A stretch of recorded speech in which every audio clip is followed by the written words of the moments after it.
السلام عليكم ورحمة الله وبركاته. إن الحمد لله الأكرم الذي خلق الإنسان وكرم وعلمه من البيان ما لم يعلم،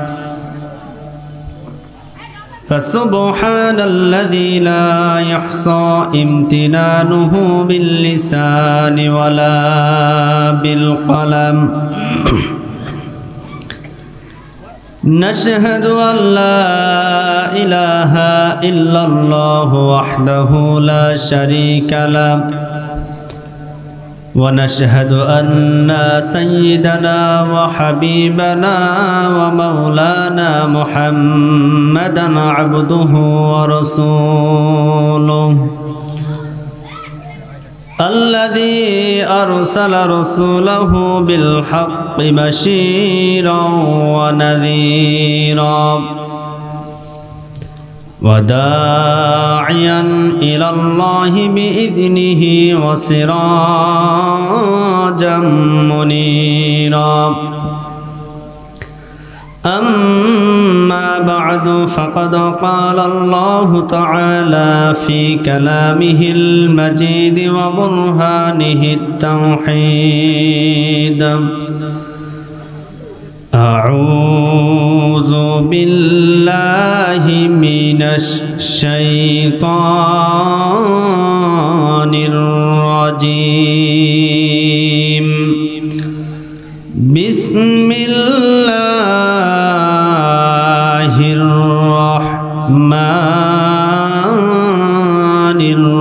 الرحيم. قال إني عبد الله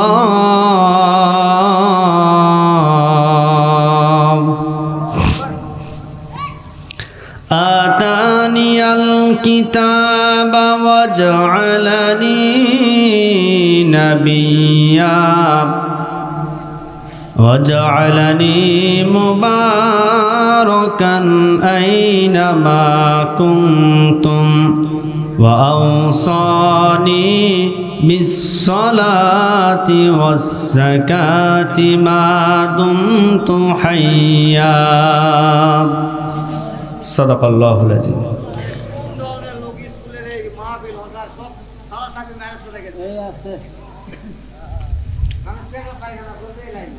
أو كما قال الله تعالى: إن الله وملائكته يصلون على النبي يا أيها الذين آمنوا صلوا عليه وسلموا تسليما. اللهم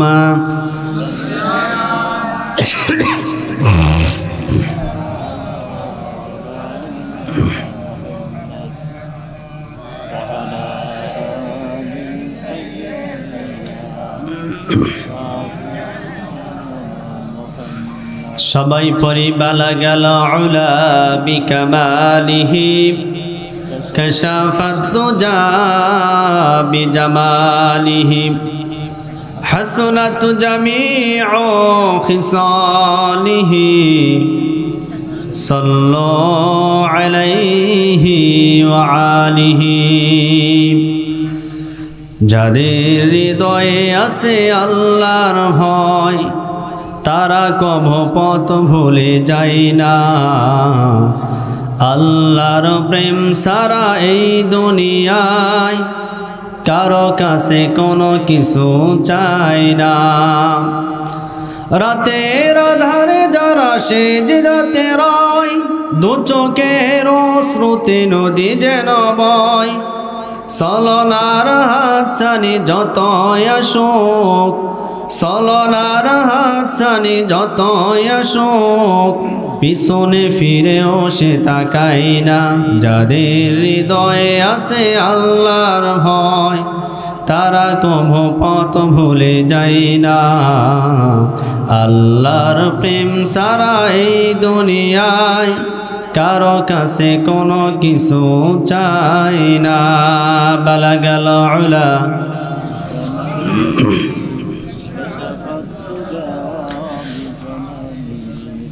হাসনাত জামিউ খিসালিহি। আলহামদুলিল্লাহ, বাংলাদেশের ঐতিহ্যবাহী জেলা জয়পুরহাট আজকের এই হযরত হাফসা রাদিয়াল্লাহু তাআলা আনহা বালিকা কওমি মাদ্রাসার উদ্যোগে পুরানা পইল এক বিরাট ওয়াজ ও দোয়ার মাহফিল। আজকের মাহফিলের সম্মানিত সভাপতি সাহেব আলহাজ মাওলানা মুহাম্মদ আবু জাফর, পেশ ইমাম ও খতিব বাইতুল আমান জামে মসজিদ জয়পুরহাট, আমরা হজরতের জন্য দোয়া করছি আল্লাহ পাক যেন তার কণ্ঠকে এবং তার ইলমকে আরও যেন বেশি বেশি করে বারাকা দান করেন। সকলে পড়ছে আল্লাহুম্মা আমিন। আজকের মাহফিলের সহসভাপতি আলহাজ মাওলানা মুহাম্মদ মুস্তাফিজুর রহমান, খতিব দাওয়ানপাড়া জামে মসজিদ তাজপুর। আজকে আমন্ত্রিত অতিথিবৃন্দ, বিশেষ করে আমার পূর্বে যিনি আপনাদের মাঝে আলোচনা করে ধন্য করেছেন, আজকের মাহফিলের বিশেষ আলোচক হযরত মাওলানা মুহাম্মদ গোলাম রেজা, খতিব করিমনগর জামে মসজিদ পুরানা পইল জয়পুরহাট। আমরা ভাইয়ের জন্য দোয়া করছি আল্লাহ পাক যেন ভাইয়ের কণ্ঠকে সারা বিশ্বময় কবুল করেন। সকলে পড়ছে আল্লাহুম্মা আমিন। মঞ্চে উপবিষ্ট আছেন অত্র এলাকার দিনদার, ইমানদার, পরহেজগার,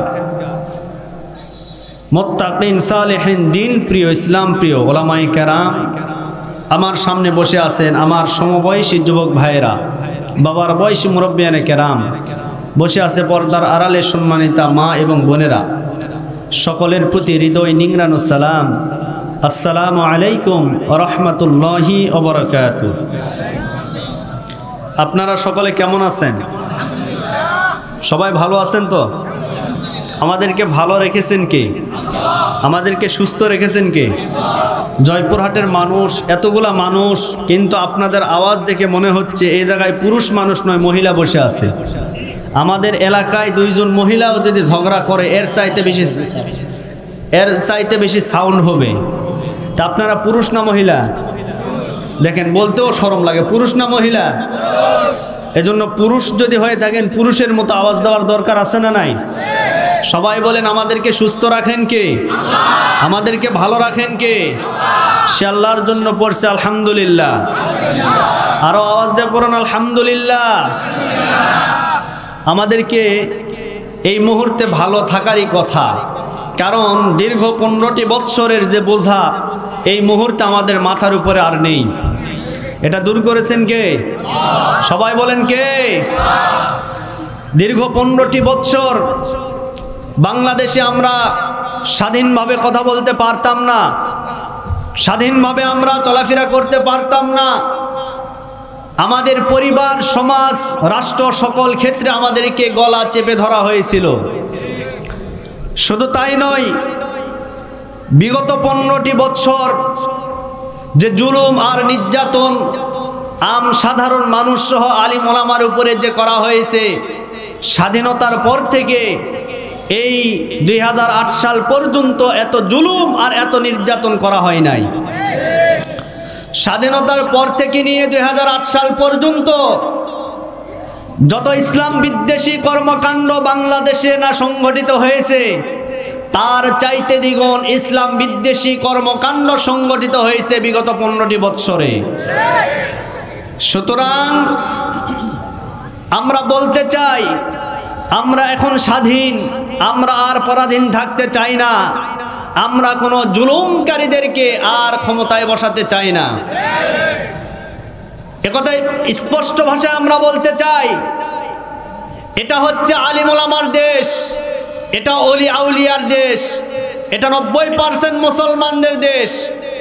এই দেশের ভিতরে নাস্তিক্যবাদীরা ইসলামের বিরুদ্ধে আইন পাশ করবে, মুসলমান এটা কখনো মেনে নিতে পারে না। সুতরাং আগামীতে যারাই ক্ষমতায় আসবে তাদেরকে আমরা স্পষ্ট ভাষায় বলতে চাই, ইসলামকে সামনে নিয়ে, কোরআন হাদিসকে সামনে নিয়ে আগামীর বাংলাদেশ চালাতে হবে। যদি কোরআন এবং হাদিসের বিরুদ্ধে কোনো আইন পাশ করা হয়, এই বাংলাদেশের ভিতরে আমরা সকলে মিলে ঐক্যবদ্ধ হয়ে হাসিনাকে যেভাবে আমরা বাংলাদেশ ছেড়ে পালিয়ে যেতে আমরা বাধ্য করেছি, সেই সমস্ত জালিমদেরকেও জালিমের মসনদ থেকে আমরা নামাতে তাদেরকে দ্বিধাবোধ করব না। কথা বলেন, কথা বলেন। আমার সঙ্গে কি আপনারা একমত? কারা কারা একমত? দু হাত তোলা, আল্লাহকে দেখায়। দেন দেন, একজন তাকবীর দেন তো দেখি, একজন তাকবীর দেন। লিল্লাহে তাকবীর, লিল্লাহে তাকবীর। আল কোরআনের আলো, আল হাদিসের আলো, আমার নেতা তোমার নেতা, লিল্লাহে তাকবীর। সম্মানিত ভাইরা আমার, এজন্য আমরা খুশি হয়ে আরেকবার বলছি আলহামদুলিল্লাহ। নবীজির প্রতি দরুদ ও সালাম পাঠ করছি, যিনি হচ্ছেন আমাদের নবী, বিশ্বনবী মুহাম্মাদুর রাসূলুল্লাহ সাল্লাল্লাহু আলাইহি ওয়াসাল্লাম। সম্মানিত প্রিয় উপস্থিতি, আমি আপনাদের সামনে অল্প কিছু সময় কথা বলবো ইনশাল্লাহ। তবে নির্দিষ্ট একটি সাবজেক্ট নিয়ে আমি আপনাদের সামনে কথা বলতে চাই। কোরআনে কারীমের ভিতরে আল্লাহ রাব্বুল আলামিন মোট 25 জন নবীর জীবনী বর্ণনা করেছেন। কতজন? জোরে বলেন। 25 জন নবীর জীবনে আল্লাহ রাব্বুল আলামিন কোরআনে কারীমের ভিতরে বর্ণনা করে দিয়েছেন সুস্পষ্ট ভাষায়, এর মধ্যে কোনো সন্দেহ নাই। তো এই 25 জন নবীর ভিতরে একটা নবীর জীবনী নিয়ে আজকে আমরা আলোচনা করব। রাজি আছেন আপনারা? শুনবেন তো ইনশাল্লাহ। সেই নবীর নাম হচ্ছে, আমাদের নবীর পূর্বের নবী যিনি ছিলেন তার নাম কি? হযরতে ঈসা আলাইহিস সালাতু ওয়াস সালাম। তিনি বাবা ছাড়া, পিতা ছাড়া পৃথিবীতে এসেছেন। পিতা ছাড়া সন্তান দান করেন কে? জোরে বলেন, কে দান করেন? আল্লাহ পারেন? কাউকে ছেলে দান করেন, কাউকে মেয়ে দান করেন। সকল ক্ষমতার মালিক কে? আল্লাহ রাব্বুল আলামিন। এটা বিশ্বাস করতে হবে। সম্মানিত প্রিয় উপস্থিতি, এই পৃথিবীতে আল্লাহর পয়গম্বর ঈসা নবী আসেন নাই। তার পূর্ব মুহূর্তে তার মাও দুনিয়াতে আসেন নাই। কিন্তু তার মা যখন মায়ের গর্ভে ছিলেন, সে সময় তার বাবা নিয়ত করেছিলেন, যদি আমার এই সন্তানটা ছেলে হয় তাহলে আমি বাইতুল মুকাদ্দাসের খাদিমের কাজে আমি তাকে নিয়োজিত করব। বাইতুল মুকাদ্দাস যে ফিলিস্তিনের জমিনে অবস্থিত, এই মসজিদ মুসলমানদের, এই মসজিদ আমাদের, কিন্তু আজকে ওই ইহুদিবাদীরা মুসলমানদের কাছ থেকে জোর করে দখল করে নিয়েছে। আমরা বিশ্বাস করি এই মসজিদ আবারও আমাদের মাঝে আসবেন ইনশাআল্লাহ। আল্লাহ যেন আমাদেরকে দান করেন। সম্মানিত প্রিয় উপস্থিতি, তো এই পৃথিবীতে ঈসা নবী আসেন নাই, তার মাও আসেন নাই, কিন্তু তার পূর্বে মারিয়াম আলাইহিস সালাতু ওয়াস সালামের পিতা ইমরান আলাইহিস সালাতু ওয়াস সালাম, তিনিও একজন নবী। ইমরানের নামে একটা সূরাও আল্লাহ দিয়েছেন, সূরাতুল আলী ইমরান। আমার ভাইরা, এই পৃথিবীতে হযরতে ঈসা আলাইহিস সালাতু ওয়াস সালাম এখনো আসেন নাই, মায়ের গর্ভেও আসেন নাই। কিন্তু মারিয়াম আলাইহিস সালাতু ওয়াস সালাম যখন মায়ের গর্ভে এসেছেন, মায়ের গর্ভে থাকা অবস্থায় তার বাবা মান্নত করেছে, আমার সন্তান যদি হয় ছেলে সন্তান তাহলে আমি বাইতুল মুকাদ্দাসের খাদিমের কাজে তাকে আমি নিয়োজিত করব, নিয়োগ দিয়ে দিব। কিন্তু দেখা গেল ছেলে সন্তানের পরিবর্তে একটা কন্যা সন্তান আল্লাহ দান করেছেন। সেই কন্যা সন্তানের নাম হলো মারিয়াম আলাইহিস সালাতু ওয়াস সালাম।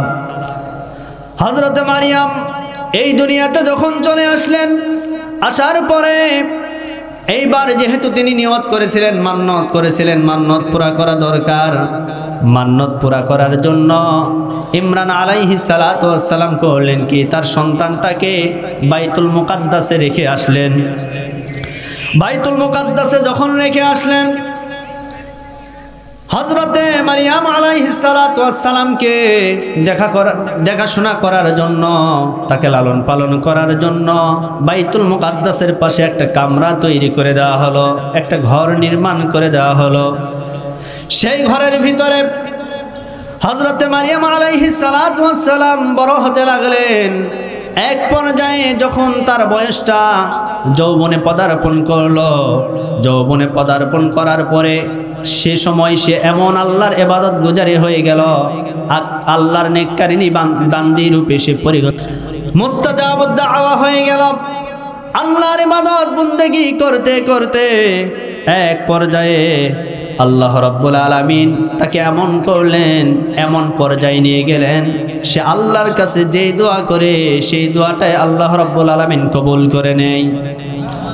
হযরত মারিয়াম আলাইহিস সালাতু ওয়াস সালাম যখন যৌবনে পদার্পণ করলেন, যৌবনে পদার্পণ করার পরে আল্লাহ রাব্বুল আলামিন জিবরাইল আমিন ফেরেশতাকে মারিয়াম আলাইহিস সালাতু ওয়াস সালামের কাছে পাঠিয়ে দিলেন, যাও যাও তার কাছে যাও, আমার পয়গম্বরের সুসংবাদ তার কাছে দিয়ে দাও, তাকে আমি একটা সন্তান দান করতে চাই, যার নাম হবে ঈসা এবং সে জামানার একজন পয়গম্বর হবে।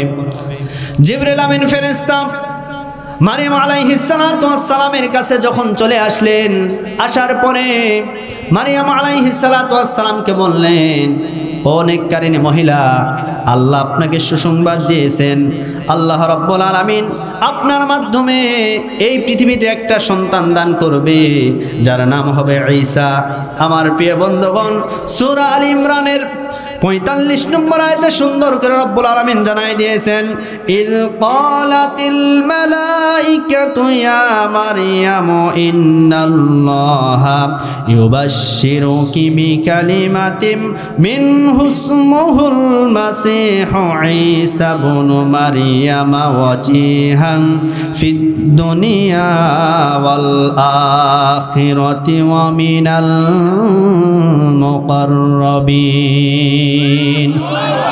আল্লাহ রাব্বুল আলামিন বললেন, ফেরেশতার মাধ্যমে বললেন, হে মারিয়াম, আল্লাহ তোমাকে একটা সুসংবাদ দিবে। কি সুসংবাদ? মিনহু ইসমুহুল মাসীহু ঈসা ইবনু মারইয়াম, তোমাকে একটা সন্তান দান করবে, যার নাম হবে ঈসা। এই সন্তানটা দুনিয়াতে আসবে, আসার পরে এই সন্তানকে রব্বুল আলামিন দুনিয়া এবং আখিরাতে যাবতীয় কল্যাণ দান করবে। এই কথাটা বলার পরে এইবার মারিয়াম আলাইহিস সালাতু ওয়াস সালাম প্রশ্ন করলেন, ওগো আল্লাহর ফেরেশতা, আমি তো জানি এই পৃথিবীতে বাবা ছাড়া কোনো সন্তান দুনিয়াতে আসে না, যেহেতু আমার এখনো বিয়ে হয় নাই, আমি তো কোনো স্বামী গ্রহণ করি নাই, কোনো স্বামী আমাকেও গ্রহণ করে নাই, কোনো স্বামীর স্পর্শ এখন আমার শরীরে লাগে নাই, তাহলে সন্তান আসবে কিভাবে? আল্লাহ রাব্বুল আলামিন সেই কথাটাই জানাই দিয়েছেন, ক্বালাত রাব্বি আন্না ইয়াকুনু লি ওয়ালাদুন ওয়া লাম ইয়ামসাসুনি বাশার ক্বালা কাযালিকাল্লাহু ইয়াখলুকু মা ইয়াশাউ ইযা ক্বাদা আমরান ফাইন্নামা ইয়াকুলু লাহু কুন ফায়াকুন। আল্লাহ রাব্বুল আলামিন বললেন, হযরত মারিয়াম আলাইহিস সালাতু ওয়াস সালাম যখন প্রশ্ন করলেন, প্রশ্ন করার পরে আল্লাহর ফেরেশতা জানায় দিলেন, এটা আল্লাহর কারিশমা। আল্লাহ যখন যেটা ইচ্ছা পোষণ করেন, সেটা একবার যদি তিনি বলেন কোন ফায়াকুন, যদি একবার বলেন হও, তাহলে ওই কাজটা হয়ে যায়। এই সব ক্ষমতা একমাত্র শুধুমাত্র আল্লাহ তাআলার, দুনিয়ার কোনো মানুষের ক্ষমতা না। এই কথাটা বলার পরে আমার ভাইয়েরা, আল্লাহর ফেরেশতা জিবরাইল আমিন এইবার মারিয়াম আলাইহিস সালাতু ওয়াস সালামকে তার শরীরের ভিতরে একটা ফু মারলেন। এই ফুটা দেওয়ার পরে তিনি গর্ভবতী হয়ে গেলেন, আল্লাহর পক্ষ থেকে গর্ভবতী হয়ে গেলেন, সন্তান পেটে ধারণ করলেন। এই সন্তানটা যখন তার গর্ভের ভিতরে 3 মাস 4 মাস অতিক্রান্ত হয়ে যায়, পেটটা যখন ধীরে ধীরে বড় হতে লাগলো, এক পর্যায়ে মারিয়াম আলাইহিস সালাতু ওয়াস সালাম চিন্তা করলেন, আমার সন্তান পেটে এসেছে ঠিক, কিন্তু আমাকে তো কোনো স্বামী গ্রহণ করে নাই, তাহলে আমার জাতির লোকেরা আমাকে অপমান করতে পারে, আমাকে অপদস্থ করতে পারে, এমনকি এই মিথ্যা অপবাদ দিয়ে আমাকে হত্যা পর্যন্ত করতে পারে। এই মুহূর্তে আমাকে এই জায়গায় আর থাকা যাবে না। মারিয়াম আলাইহিস সালাতু ওয়াস সালাম সেই কামরা থেকে, সেই ঘর থেকে তিনি চলে গেলেন নির্জন একটা একেবারে কোলাহল মুক্ত পরিবেশে, যে জায়গায় একটা জঙ্গল ছিল। এই জঙ্গলের পাশে গিয়ে অবস্থান করতেছিল। তার যখন সন্তানটা ডেলিভারির সময় হয়ে যাবে, তার পূর্ব পর্যন্ত হযরত মারিয়াম আলাইহিস সালাতু ওয়াস সালাম সন্তানকে গর্ভের ভিতরে নিয়ে ওই জায়গায় আল্লাহ আল্লাহ জিকির করতেছিল, আল্লাহর ইবাদত করতেছিল। আর রব্বুল আলামিন হযরতে মারিয়াম আলাইহিস সালাতু ওয়াস সালামকে বাঁচানোর জন্য জান্নাত থেকে রহমতের খাবারগুলি তাকে ওই জায়গায় পরিবেশন করেছিলেন। মারিয়াম আলাইহিস সালাতু ওয়াস সালাম খাবার খাচ্ছিলেন সেখানে। এইবার যখন সন্তানটা ডেলিভারির সময় হয়ে গেল, সন্তান ধাত্রী হিসাবে সন্তানটাকে কে ধরবে, দুনিয়াতে কে নিয়ে আসবে? আল্লাহ রাব্বুল আলামিন হযরতে ঈসা নবীকে দুনিয়াতে নিয়ে আসার জন্য আল্লাহর পক্ষ থেকে 2 জন ফেরেশতা আল্লাহ আসমান থেকে নাজিল করে দিয়েছিলেন। এই ফেরেশতার মাধ্যমে আল্লাহ রাব্বুল আলামিন আল্লাহর পয়গম্বর হযরত ঈসা আলাইহিস সালাতু ওয়াস সালামকে দুনিয়াতে নিয়ে আসলেন। দুনিয়াতে আসার পরে এখন মা চিন্তা করে, সন্তান যেহেতু দুনিয়াতে এসেছেন, এই সন্তানকে তো আমি এই মুহূর্তে লোকালয়ে নিয়ে যেতে পারবো না, ওই জায়গায় নিয়ে যেতে পারবো না। তার কারণ হলো তারা তো আমাকে প্রশ্ন করবে, মারিয়াম এই সন্তান তুমি পেলে কোথায়? সন্তান তোমার তো কোনো স্বামী নাই, স্বামী ছাড়া সন্তান তো দুনিয়াতে আসতে পারে না, তাহলে এই সন্তানটা তুমি পেলে কোথায়? আমি তখন জবাব দিতে পারবো না। এক পর্যায়ে এইবার হযরত মারিয়াম আলাইহিস সালাতু ওয়াস সালাম আরো কিছুদিন ওই জায়গায় থাকলেন। সন্তানটা যখন কয়েকটি মাস হয়ে গেল, দোলনার ভিতরে যখন দোল খাওয়া অবস্থায় রয়ে গেলেন, সেই মুহূর্তে তার মা মারিয়াম করলেন কি, সন্তানটাকে নিয়ে বাইতুল মুকাদ্দাসে চলে আসলেন। বাইতুল মুকাদ্দাসে আসার পরে এই সন্তানটাকে দেখার পরে তার জাতির লোকেরা হতবাক হয়ে গেলেন। ডাক দিয়ে বললেন, মারিয়াম তোমার তো বিয়ে হয় নাই, আমরা তো বিয়ে দেখলাম না, তাহলে এই সন্তান তুমি পেলে কোথায়? তার মানে বোঝা গেল এই সন্তানটা তোমার জারজ সন্তান, অবৈধ সন্তান। এই সন্তান তুমি পেলে কোথায়? জবাব দিতে হবে। মারিয়াম আলাইহিস সালাতু ওয়াস সালাম একেবারে নিস্তব্ধ হয়ে গেলেন, কোনো জবাব দিতে পারে না। এক পর্যায়ে আল্লাহর ফেরেশতা জিবরিল আমিন বললেন, ওগো মারিয়াম তোমাকে চিন্তা করতে হবে না, তুমি শুধুমাত্র একটা বার তোমার সন্তানকে ইশারা করবা, এই সন্তানটা দোলনার ভিতর থেকে জবাব দিবে তার পরিচয় কি। আল্লাহ রাব্বুল আলামিন সেই কথা জানাই দিয়েছেন, ফাশারাতু ইলাইহি ক্বালু কাইফা নুকাল্লিমু মান কানা ফিল মাহদি সাবিয়্যা। জোরে বলে আল্লাহু আকবার। হযরত মারিয়াম আলাইহিস সালাতু ওয়াস সালাম দোলনার দিকে ইশারা করলেন আর ডাক দিয়ে বললেন, এই সন্তানকে প্রশ্ন করলে হয়ে যাবে এই সন্তানের বাবাকে, এই সন্তানটা কোথায় থেকে এসেছে, আমি তো জবাব দিতে পারবো না। তার জাতির লোকেরা চিন্তা করলেন, আহারে মারিয়ামকে এতদিন বুদ্ধিমতী মহিলা মনে করেছিলাম, মারিয়ামকে সুস্থ মনে করেছিলাম, কিন্তু এই কথার ভিত্তিতে এখন সে পাগল হয়ে গেছে, পাগলি হয়ে গেছে, তার মাথা মনে হয় খারাপ হয়ে গেছে। ও মারিয়াম তুমি কি জানো না যে সন্তান দোলনার ভিতরে দোল খায়, ছোট্ট অবস্থায় দোল খায়, মায়ের দুগ্ধ পান করে, এই সন্তান আবার কথা বলবে কেমনে? এখন আপনাদের কাছে আমার প্রশ্ন হলো, আপনারা জবাব দিয়ে বলুন তো, আল্লাহ যদি বলায় সেই সন্তান কথা বলতে পারবে কি পারবে না? সবাই বলেন পারবে কি পারবে না? এইবার যখন এই কথাটা বললেন, আল্লাহ রাব্বুল আলামিন সঙ্গে সঙ্গে হযরতে ঈসা নবীর জবানটা খুলে দিয়েছেন। ঈসা আলাইহিস সালাতু ওয়াস সালাম এবার ডাক দিয়ে বলেন, ক্বালা ইন্নী আবদুল্লাহ আতানিয়াল কিতাবা ওয়া জাআলানি নাবিয়্যা ওয়া জাআলানি মুবারাকান আইনামা কুনতুম ওয়া আওসানি বিস-সালাতি ওয়াজ-যাকাতি মা দুমতু হাইয়্যা। হযরত ঈসা আলাইহিস সালাতু ওয়াস সালাম দোলনার ভিতর থেকে জবাব দিলেন, ক্বালা ইন্নী আবদুল্লাহ, আমি হচ্ছে আল্লাহর বান্দা। আতানিয়াল কিতাবা, আল্লাহ আমাকে একটি কিতাব দান করেছেন। ওয়া জাআলানি নাবিয়্যা, আর আমাকে জামানার নবী করে পাঠিয়েছেন। জোরে বলি সুবহানাল্লাহ। ওয়া জাআলানি মুবারাকান আইনামা কুনতুম ওয়া আওসানি বিস-সালাতি ওয়াজ-যাকাতি মা দুমতু হাইয়্যা। আল্লাহ রাব্বুল আলামিন আমাকে বলেছেন, আমি যে জায়গায় থাকবো সে জায়গায় রহমত আর বরকতের ধারা আল্লাহ দান করবেন। আর এই রহমত আর বরকত পাওয়ার পরে আল্লাহ আমাকে নির্দেশনা দিয়েছেন আমি যেন দুইটা কাজ করি। এক নম্বরে আমি যেন রবের প্রতি নামাজ আদায় করে সালাত আদায় করি, আর দুই নম্বরে আমি যেন যাকাত দেই। এটা আল্লাহ আমাকে নির্দেশনা দিয়েছেন। আমার ভাইরা, হযরত ঈসা আলাইহিস সালাতু ওয়াস সালাম যখন জাতির লোকদের সামনে এই কথাটা বললেন, উপস্থাপন করলেন, করার পরে জাতির লোকেরা হতবাক হয়ে গেল। আহারে, ছোট্ট মানুষ দোলনার ভিতরে দোল খায়, এই বাচ্চাটা আবার কথা বলে কেমনে? আমার প্রিয় বন্ধুগণ, এই পৃথিবীতে 5টা শিশু দোলনার ভিতরে থেকে কথা বলেছেন। সুবহানাল্লাহ বলবেন না? কয়টা?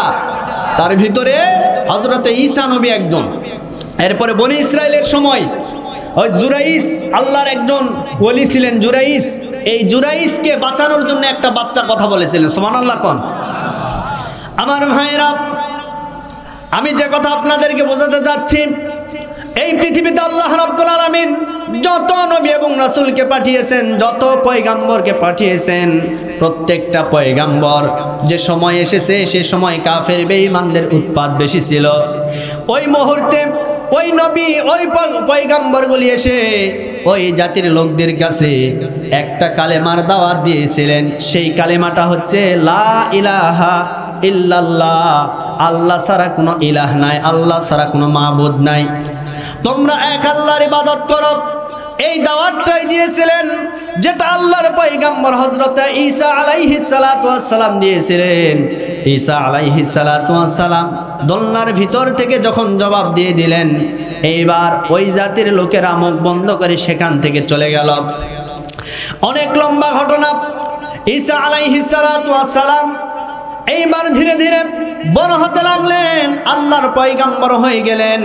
আল্লাহর পয়গাম্বর হয়ে যাওয়ার পরে তার জাতির লোকদের সামনে এইবার কালেমার দাওয়াত দেওয়া শুরু করলেন। কালেমার দাওয়াত দেওয়া যখন শুরু করলেন, এই কালেমার দাওয়াত দিতে দিতে এক পর্যায়ে গুটি কয়েক মানুষ সে কালেমা পড়ে তার ধর্মে দীক্ষিত হলেন। আর যেই সমস্ত মানুষেরা সেই ফিলিস্তিনের জমিনে যারা একেবারে সম্ভ্রান্ত ছিলেন, যারা অর্থ সম্পদওয়ালা ছিলেন, যারা ক্ষমতাধর ছিলেন, তারা ঈসা নবীকে নবী হিসেবে মানেন নাই, তার কালেমাও গ্রহণ করেন নাই, তারা মুসলমানও হতে পারেন নাই। ওই সমস্ত মানুষগুলি হযরত ঈসা নবীর দাওয়াতকে বন্ধ করার জন্য একটি কথা বলেছিলেন। সেই কথাটা হলো ঈসা নবী যখন দাওয়াত দিয়েছেন, ঈসা নবীর দাওয়াতকে বন্ধ করার জন্য বলেছিল, ও ঈসা তুমি মনে হয় একটা জাদুকর। জোরে বলেন, কি বলেছিল? এই কথাটা কি শুধু ঈসা নবীকে বলা হয়েছিল না অন্যান্য নবীদেরকেও বলা হয়েছিল? আমার আপনার নবী, বিশ্ব নবী মুহাম্মাদুর রাসূলুল্লাহ সাল্লাল্লাহু আলাইহি ওয়াসাল্লাম যখন দ্বীনের দাওয়াত দিয়েছেন, ওই মক্কার কাফেরেরা, মক্কার বেদিনেরা আমার নবীকে পর্যন্ত তারা বলেছিল আব্দুল্লাহর ছেলে মুহাম্মদ সাল্লাল্লাহু আলাইহি ওয়াসাল্লাম একটা জাদুকর, তার মতো বড় জাদুকর এই মক্কার জমিনে একটাও নাই। তার কারণ হলো আমরা যা দেখি সব কিছু অলৌকিকভাবে দেখি। এই বিষয়গুলি আমার প্রিয় বন্ধুগণ, আল্লাহর পয়গম্বর মুহাম্মাদুর রাসূলুল্লাহ সাল্লাল্লাহু আলাইহি ওয়াসাল্লাম তিনি নিজের থেকে করেন না, আল্লাহর পক্ষ থেকে করেন। এই নুহুয়া ইল্লা ওয়াহয়ুহা, আল্লাহ যতক্ষণ না জানিয়েছে ততক্ষণ পর্যন্ত আমার আপনার নবী একটা কাজও করতে পারেন নাই। আমার ভাইরা, তার মানে বোঝা গেল দ্বীনের দাওয়াত দিতে গেলে, ইসলামের দাওয়াত দিতে গেলে যুগে যুগে নবী এবং রাসূলদেরকে বলা হয়েছিল জাদুকর, মিথ্যাবাদী, এরপরে মাজনুন, পাগল, অনেক কিছু বলা হয়েছিল। ভাই একটু সাউন্ডটা এটা শোষো একটু কমে দেন তো, শোষো করে কেন? কষ্ট হয়, কষ্ট হয় ভাইরা, কি বলেন? কষ্ট হয়? আলোচনা চলবে আর 20 মিনিট, কি বলেন আপনারা? একটু তাকবীর দেন, লিল্লাহে তাকবীর। আমার ভাইরা, আমার প্রিয় বন্ধুগণ, সে সময় আল্লাহর পয়গম্বরেরা এক আল্লাহর দাওয়াত দিতে গিয়ে ওই কাফের বেঈমানদের রোষানলের ভিতরে পড়েছিল। ওই কাফের বেঈমানেরা নবী এবং রাসূলদেরকে বলেছিল এরা পাগল, এরা হলো মাজনুন। সে সময় কাফের বেঈমানেরা বলেছে, আজ আপনি বাংলাদেশের জমিনে তাকায় দেখবেন বিগত 15টি বছর এই ইসলামের দাওয়াত যারা দিয়েছে, যারা বলেছে জমিন যার আইন চলবে তার, ওই কাফের বেঈমানদের উত্তরসূরিরা এই সমস্ত মানুষদেরকেও কিন্তু রাজাকার বলে গালি দিয়েছে। তাদের ভিতরে আর এদের ভিতরে কোনো পার্থক্য? আজকে আমাদের কোরআনের মুফাসসির বিদায় নিয়ে চলে গেছে। দীর্ঘ 50টি বছর সারা পৃথিবীতে কোরআনের দাওয়াত দিয়েছেন। এই মানুষটার কোনো অপরাধ ছিল না, কোনো দোষ ছিল না, অপরাধ একটাই ছিল, সে বলেছিল এই জমিন যার আইন চলবে তার। এই অপরাধের কারণে আজকে আমাদের কোরআনের মুফাসসিরটাকে চিকিৎসা না দিয়ে হাসপাতালের বেডে ইনজেকশনের পোষ দিয়ে তাকে দুনিয়া থেকে বিদায় করে দেওয়া হয়েছে। সুতরাং আমরা বলতে চাই, বাতাস পরিবর্তন হয়ে গেছে, সময় পরিবর্তন হয়ে গেছে। আজকে যারা কোরআনের মুফাসসিরকে বিনা কারণে ইনজেকশনের পোষ দিয়ে দুনিয়া থেকে বিদায় করে দিয়েছে, সময়ের পরিবর্তন হয়েছে, একটা একটা করে বিচার নেবে বাংলাদেশের মুসলমানেরা। আমার প্রিয় বন্ধুগণ, আর কোনো ছাড় দেওয়া যাবে না। আজকে আমি একটি কথা বলি, কোথায় তারা চলে গেল? আজকে তাদের খবর পাওয়া যাচ্ছে না। তাদেরকে সারা বাংলাদেশটা বড় ফাঁকা ফাঁকা লাগে। কথা বলেন না কেন? কোথায় আওয়ামী লীগ, কোথায় কাদের কাকা, কোথায় গেল ওই জালিমদের গরম গরম কথা? কথা বলেন, কথা বলেন। কোথায় আওয়ামী লীগ, কোথায় কাদের কাকা, কোথায় গেল ওই জালিমদের গরম গরম কথা? খেলা হবে, কথা বলেন, কথা বলেন।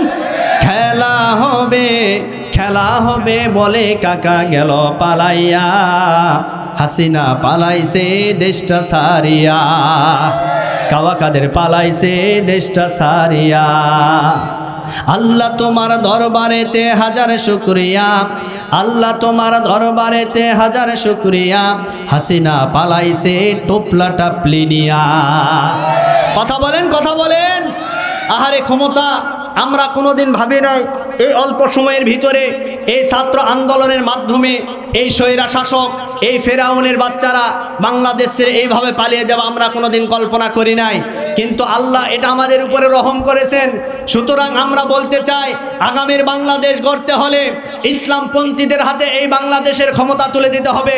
আগামীর বাংলাদেশ দুর্নীতিমুক্ত করতে চাইলে দাড়ি টুপিওয়ালাদের হাতে ক্ষমতা তুলে দিতে হবে। আগামীর বাংলাদেশে আমার প্রিয় বন্ধুগণ ন্যায় বিচার কায়েম করতে হলে যারা ইসলামপন্থী তাদের হাতে ক্ষমতা তুলে দিতে হবে। এ পক্ষে কারা কারা রাজি? দু হাত তুলে আল্লাহকে দেখায়। আল্লাহ কবুল করুন। আরো জোরে বলি, কষ্ট হয়, কষ্ট হয়। আজকে আমাদের চোখ দিয়ে পানি বের হয়ে আসে, তার কারণ হলো আয়না ঘর নামক যে জায়গা তারা তৈরি করেছিল। এই আয়না ঘরের ভিতরে কত নিরীহ মানুষকে দিনের পর দিন, রাতের পর রাত তারা না খেয়ে দুনিয়া থেকে বিদায় করে দিয়েছে। আহারে আমার প্রিয় বন্ধুগণ, বিএনপির একজন বর্ষিয়ান নেতা ছিল ইলিয়াস রহমান। এই ইলিয়াসকে যখন হত্যা করা হয়েছে, ইলিয়াসকে যখন মারা হয়েছে, মারার পরে আমার প্রিয় বন্ধুগণ সমুদ্রের মাঝপথে নিয়ে গিয়ে তার পেটের ভিতরের যা ভুঁড়ি ছিল সব ভুঁড়িগুলি বের করে ওই পেটের ভিতরে পাথরগুলি দিয়ে তাকে সমুদ্রের ভিতরে নিক্ষেপ করা হয়েছে। শুধু এইরকম একটা ঘটনা নয়, শত শত ঘটনা এইরকম বাংলাদেশে ঘটে গেছে। কত নিরীহ মানুষদেরকে তারা অন্যায়ভাবে হত্যা করেছে, কত মানুষদেরকে তারা গুম করেছে, কত মানুষদেরকে তারা মামলা হামলার শিকার করেছে, কত মানুষদেরকে তারা জুলুম নির্যাতনের শিকার করেছে। আমরা বলতে চাই, শুধু খুনি হাসিনাকে এই বাংলাদেশ ছাড়া করলে হবে না, বাহির থেকে নিয়ে এসে তাকে একবার নয়, দুইবার নয়, ৭০ বার ফাঁসির কাস্টে ঝুলিয়ে মারতে হবে। কথা বলেন, কথা বলেন আমার ভাইরা। আজকে যারা জেলখানায় বন্দী হয়ে আছে, আজকে বিগত সরকারের আমলে যারা মন্ত্রী ছিল, যারা এমপি ছিল, যারা চেয়ারম্যান ছিল, এই সমস্ত এমপি, মন্ত্রী, চেয়ারম্যান আজকে জেলখানায় বন্দী করে তাদেরকে রাখা হয়েছে। আমরা খবর শুনেছি তাদেরকে ভিআইপি ভাবে রাখা হয়েছে। ডক্টর ইউনূস সরকারকে আমরা দায়িত্বহীন কণ্ঠে বলতে চাই, তাদেরকে ওই ভিআইপি আসনের ভিতরে রাখলে হবে না, তাদেরকে ওই আয়না ঘরের ভিতরে বছরের পর বছর বন্দী করে রাখতে হবে। কথা বলেন, কথা বলেন সম্মানিত প্রিয় উপস্থিতি। এজন্য আমরা বলতে চাই, বিগত 15টি বছর আমরা কথা বলতে পারি নাই, এখন সুযোগ সময় এসেছে আমাদের কথা বলার। কথা বলেন ঠিক কিনা? আমরা বলতে চাই আমার প্রিয় বন্ধুগণ, আজকে যেই সমস্ত রাঘব বোয়ালেরা আজকে যারা এই বাংলাদেশের মানুষদেরকে জিম্মি করে রেখেছিল, আজও তাদের দোসররা বাংলাদেশকে নিয়ে ষড়যন্ত্র শুরু করে দিয়েছে। আমরা ওই সমস্ত দোসরদের বলতে চাই, আমরা ওই সমস্ত দোসরদেরকে বলতে চাই, তোমাদের নেতা, তোমাদের নেত্রী তোমাদেরকে পালিয়ে বিদেশে তারা আরাম আয়েশে জীবন যাপন করছে, আজকে তোমাদেরকে রেখে তারা পালিয়ে গেছে। সুতরাং এখান থেকে তোমাদেরকেও শিক্ষা নিতে হবে। যদি শিক্ষা না নাও, তাদের মতো তোমাদেরকেও বাংলা ছাড়া করা হবে। কারা কারা রাজি? দু হাত তোলা রাখবে, আল্লাহকে দেখায়। কষ্ট হয়, কষ্ট হয়। পিছনের ভাইরা দাঁড়িয়ে আছে, ওদেরকে একটু জায়গা দেন তো দেখি, ওরা একটু বসুক, জায়গা দেন। আলহামদুলিল্লাহ মাহফিল পরিপূর্ণ হয়ে গেছে। আপনারা সামনে দিকে একটু চেপে আসেন, চেপে আসেন আমার প্রিয় বন্ধুগণ, আমার ভাইরা। তাহলে আমি যে কথা বলতেছিলাম, যুগে যুগে নবী রাসূলেরা দাওয়াত দিয়েছেন কালেমার। সেই সময় কাফের বেঈমানেরা ওই নবী এবং রাসূলদেরকে বলেছিল তারা পাগল, তারা মিথ্যাবাদী, তারা জাদুকর, যেটা হযরতে ঈসা নবীকেও বলা হয়েছিল। আমার ভাইয়েরা, আমার প্রিয় বন্ধুগণ,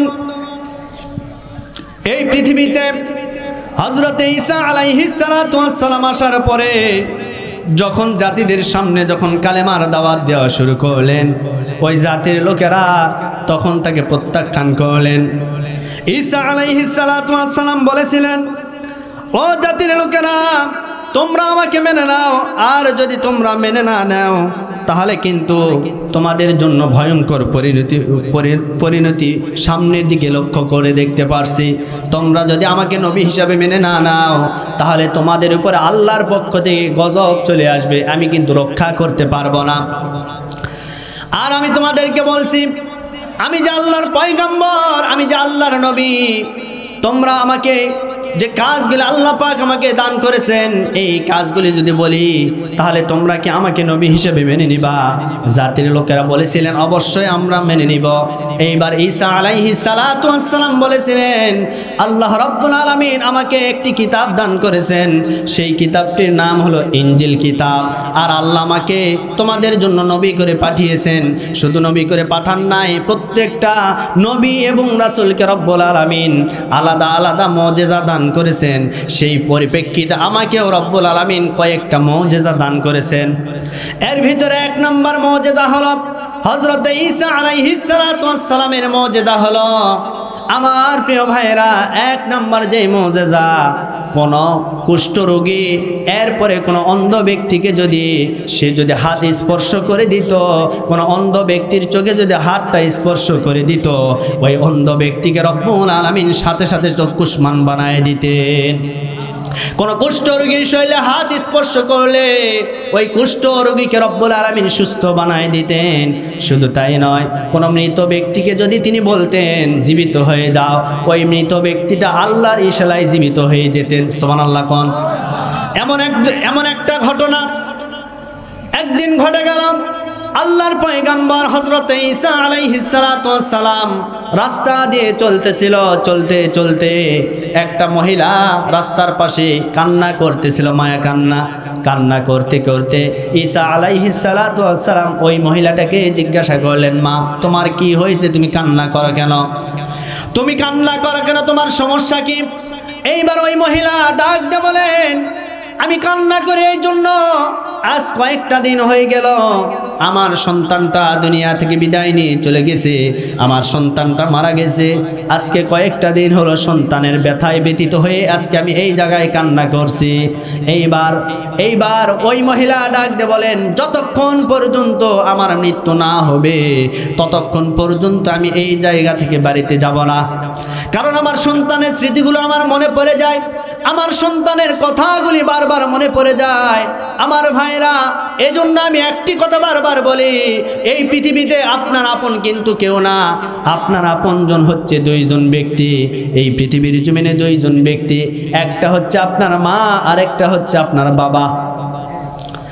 আর আপনি আপনার আশেপাশে যে সমস্ত বন্ধু বান্ধব আছে, আপনার আত্মীয় স্বজন যারা আছে, তারা কিন্তু আপনাকে ভালোবাসে, তারা আপনাকে মহব্বত করে, স্বার্থের মহব্বত। যখন স্বার্থ কম হয়ে যায় তখন কিন্তু দেখবেন বন্ধুটা তখন আপনার পাশ কেটে চলে যায়, বন্ধু তখন আপনার শত্রু হয়ে যায়। আর আপনি খেয়াল করে দেখবেন আপনার মা বাবাকে আপনি কিন্তু এখনো পর্যন্ত ভালোবাসতে পারেন নাই। তার কারণ হলো আপনি মা বাবাকে এখনো চিনতে পারেন নাই।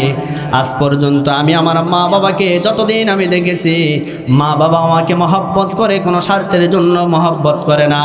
যতদিন মহব্বত করেছে নিঃস্বার্থ মহব্বত করেছে, ভালোবাসা দিয়েছে। একটাবার আপনি লক্ষ্য করে দেখুন, আপনার বাবা চলে গেছে, আপনার মা চলে গেছে, আপনার মা বাবা যাওয়ার পর থেকে নিয়ে এ পর্যন্ত যারাই আপনাকে ভালোবেসেছে, মা বাবার মতো আজ পর্যন্ত ভালোবাসা এই পৃথিবীতে কেউ দিতে পারে নাই। ফর এক্সাম্পল আপনাদেরকে বলতে চাই, আপনি ঢাকাতে চাকরি করেন, চাকরি করার পরে 6 মাস পরে বাড়িতে এসেছেন। এমন সময় রাত্রি 12টা বেজে গেছে, যখন আপনার মা আপনার বাড়িতে অবস্থান করবে, আপনার মাকে যখন একটাবার বলবেন, মা আমি বাড়িতে আসছি আজকে রাত 12টার দিকে, যখন 12টা হয়ে যায় আপনি লক্ষ্য করে দেখবেন আপনার মা কিন্তু আর ঘুমায় না। আপনার মা বারবার জেগে থাকে আর বারবার দরজার দিকে তাকায় থাকে, কোন সময় আমার কলিজার টুকরা সন্তান আমার কাছে ফিরবে, আমার কলিজাটা ঠান্ডা হয়ে যাবে, এই নিয়ত করে কিন্তু মা আর ঘুমায় না। 1টা পার হয়ে যায়, 2টা পার হয়ে যায়, 3টা পার হয়ে যায়, সন্তানটা বাড়িতে যখন আসে না, এই মার মনের ভিতরে কিন্তু ছটফটানি শুরু হয়ে যায়। অথচ আপনি লক্ষ্য করে দেখবেন আপনার অন্য রুমে আপনার স্ত্রী আছে, আপনার সন্তান আছে, আপনার শ্বশুর শাশুড়ি আরেক রুমে ঘুমিয়ে আছে, তারা কিন্তু একটা বারও আপনার খোঁজও নিবে না, আপনার কাছে একটা ফোনও দিবে না। কিন্তু আপনার মা আপনাকে বারবার ফোন দিয়ে বলবে, বেটা রে এখন কোথায় আছিস, একটু জলদি করে বল। রাত্রি যখন 2টা বেজে গেছে, আপনার বাড়ি এই পুরানা পাইলে আপনি আমার ভাইয়েরা, আপনার মা আপনাকে ফোন করেছে, ডাক দিয়ে বলেন, বেটারে এখন কোথায়? রাত্রি 2টা বাজে, তখন কিন্তু আপনাকে ফোন করেছে। ওই মুহূর্তে আপনি জয়পুরহাট এসেছেন, আপনি আপনার মাকে বলছেন, মা আমি এখন জয়পুরহাট এসেছি। এই কথা বলার পরে আরো 1 ঘন্টা চলে গেল, রাত্রি 3টা বাজে, আপনার মা কিন্তু ঘুমাবে না যতক্ষণ আপনি বাড়িতে না আসবেন। তার মানে বোঝা গেল এই পৃথিবীতে শুধুমাত্র কেবলমাত্র নিঃস্বার্থ ভালোবাসা আমার আপনার মা ছাড়া আর কেউ দিতে পারে না। কথা বলেন ঠিক কিনা? আমরা দেখেছি, অথচ সেই সন্তানেরা মা বাবাকে ভালোবাসে না। শ্বশুর শাশুড়ির বাড়িতে গিয়ে মাকে মা বলে, নিজের আপন মাকে আব্বাকে মা বলেও ডাকে না, আব্বা বলেও ডাকে না, আর শ্বশুর বাড়িতে গিয়ে আব্বা আব্বা জিকির করে। কথা বলেন, আম্মা একেবারে ওয়াজিব গুন্না, আছে না নাই? কথা বলেন না কেন ভাই? অথচ নিজের মা বাবাকে ডাকে না। আপনি খেয়াল করে দেখবেন, আমি বলি আমি তো বিবাহিত, আমি জানি, আপনি লক্ষ্য করে দেখবেন, আপনি যখন বাহির থেকে বাড়িতে আসবেন, বাড়িতে আপনার মা একটা বারও আপনার হাতের দিকেও তাকাবে না, আপনাকে বলবে না, বেটার আমার জন্য কি নিয়ে আসলি তুই, এটা বলবে না। বলবে, বেটা তোর চেহারা কেমন জানি শুকনা হয়ে গেছে, বেটা আজ 6 মাস হয়ে গেল তোকে দেখি নাই, ঠিক মতো মনে হয় খাবার খেতে পারিস না, এই ধরনের কথা বলবে। অথচ আপনার শ্বশুর শাশুড়ির বাড়িতে যখন যাবেন, লক্ষ্য করে দেখবেন ওই শাশুড়ি আপনার চেহারার দিকে তাকায় না, আগে আপনার হাতের দিকে তাকায়, হাতে কিছু আছে না, হাত খালি। কথা বলেন না কেন? এটা বাস্তব। এই জন্য হ্যাঁ, আমি বলছি না শ্বশুর শাশুড়িকে মহব্বত করবেন না, তা বলছি না, করতে হবে, কিন্তু মা বাবাকে আগে বেশি ভালোবাসতে হবে, মহব্বত করতে হবে। আমার ভাইরা, আমার প্রিয় বন্ধুগণ, এইবার এই মহিলা ডাক দিয়ে বলছেন, যতক্ষণ পর্যন্ত আমার সন্তান আমার কোলে ফিরে না আসবে ততক্ষণ পর্যন্ত আমি বাড়িতে যেতে পারবো না। এইবার ঈসা আলাইহিস সালাতু ওয়াস সালামের মুজিজা হলো, তিনি যদি কোনো কবরের পাশেও কোনো মৃত ব্যক্তিকে একবার যদি বলে তুমি আল্লাহর জন্য দাঁড়িয়ে যাও, ওই মৃত ব্যক্তিটা সাথে সাথে জিন্দা হয়ে যায়। এইবার ঈসা আলাইহিস সালাতু ওয়াস সালাম ওই কবরের পাশে দাঁড়িয়ে বললেন, কুম বিইذনিল্লাহ, আল্লাহর জন্য তুমি দাঁড়িয়ে যাও, আল্লাহর জন্য কবর থেকে উঠে যাও। এইবার যখন এই কথা বললেন, বলার পরে সন্তান এবার ওই কবর থেকে উত্থিত হয়ে গেলেন, উঠলেন। ওঠার পরে মায়ের সঙ্গে দেখা করলেন, কথা বললেন। কথা বলার পরে এই সন্তানটা আবার মারা গেলেন, তাকে কবরস্থ করা হলো। এইবার মা মনের ভিতরে সান্ত্বনা নিয়া বাড়িতে চলে গেলেন। আমার প্রিয় বন্ধুগণ, এটা হলো হযরতে ঈসা নবীর মুজিজা ছিল। তিনি যদি কোনো মৃত ব্যক্তিকে বলতেন তুমি কুম বিইذনিল্লাহ, আল্লাহর জন্য দাঁড়িয়ে যাও, ওই মৃত ব্যক্তি আল্লাহর জন্য দাঁড়িয়ে যেতেন। ঈসা নবীর মুজিজা হলো, আপনি আপনার আশেপাশে আপনার প্রতিবেশীর বাড়িতে যদি কোনো রান্না করেন, যে কোনো রান্না আপনি করেন না কেন, আপনার বাড়িতে রান্না হয়েছে 10 থেকে 20 গজ অথবা আরো তারও বেশি দূর থেকে হযরত ঈসা নবী বলে দিতে পারবে ওই বাড়িতে অমুক রান্না হয়েছে। সুবহানাল্লাহ বলবেন না? এই মুজিজা কার? জোরে বলেন কার? আল্লাহর মুজিজা। আল্লাহর পয়গম্বর ঈসাকে আল্লাহ রাব্বুল আলামিন এটা দান করেছেন। ঈসা আলাইহিস সালাতু ওয়াস সালামের এই মুজিজা। এরপরে আরেকটি মুজিজা হলো, ঈসা আলাইহিস সালাতু ওয়াস সালামকে একটি কিতাব দান করেছেন, তার নাম হচ্ছে ইনজিল। জোরে বলেন নাম কি? মুসা নবীর উপরে কোন কিতাব নাজিল হয়েছে? মুসা নবীর কোন কিতাব? আবার কয় ইনজিল। তাওরাত কোন কিতাব? তাওরাত। দাউদ আলাইহিস সালামের উপরে জাবুর কিতাব। আমার প্রিয় বন্ধুগণ, তাহলে আল্লাহ রাব্বুল আলামিন মুজিজা দান করলেন, ইনজিল কিতাব দান করলেন। এই মুজিজাগুলি যখন তার জাতির লোকদের সামনে যখন ঈসা আলাইহিস সালাতু ওয়াস সালাম প্রদর্শন করতেছিলেন, সে সময় তার জাতির লোকেরা বলেছিল, নিশ্চয় হে মুসা তুমি একটা জাদুকর, তোমার মতো জাদুকর এই সমাজের ভিতরে একটা ব্যক্তিও নাই। আল্লাহর পয়গম্বর ঈসা আলাইহিস সালাতু ওয়াস সালাম বারবার বলেন, না আমি কোনো জাদুকর না, আমি আল্লাহর পক্ষ থেকে পয়গম্বর, আমি আল্লাহর পক্ষ থেকে এসেছি।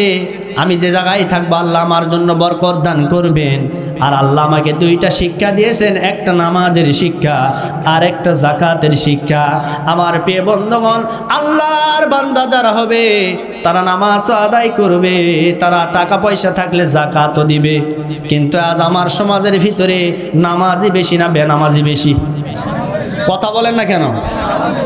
বেনামাজি বেশি, নামাজ নাই, এরপরে যাকাত দেয় না, রমজান মাসে রোজাও রাখে না, অথচ আমরা দাবি করি আমরা মুসলমান। আপনি কিসের মুসলমান?